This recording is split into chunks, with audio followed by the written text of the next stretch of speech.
Chapter 11. Jesus' Triumphant Entry. As Jesus and his disciples approached Jerusalem, they came to the towns of Bethphage and Bethany on the Mount of Olives. Jesus sent two of them on ahead. "Go into that village over there," he told them. "As soon as you enter it, you will see a young donkey tied there that no one has ever ridden. Untie it and bring it here. If anyone asks, 'What are you doing?' just say, 'The Lord needs it and will return it soon.'" The two disciples left and found the colt standing in the street, tied outside the front door. As they were untying it, some bystanders demanded, "What are you doing untying that colt?" They said what Jesus had told them to say, and they were permitted to take it. Then they brought the colt to Jesus and threw their garments over it, and he sat on it. Many in the crowd spread their garments on the road ahead of him, and others spread leafy branches they had cut in the fields. Jesus was in the center of the procession, and the people all around him were shouting, "Praise God! Blessings on the one who comes in the name of the Lord! Blessings on the coming kingdom of our ancestor David! Praise God in highest heaven!"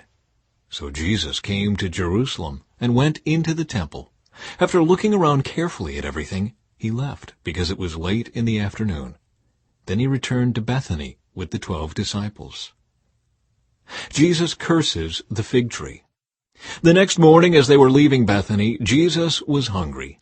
He noticed a fig tree in full leaf a little way off, so he went over to see if he could find any figs. But they were only leaves, because it was too early in the season for fruit. Then Jesus said to the tree, "May no one ever eat your fruit again." And the disciples heard him say it. Jesus clears the temple. When they arrived back in Jerusalem, Jesus entered the temple and began to drive out the people buying and selling animals for sacrifices.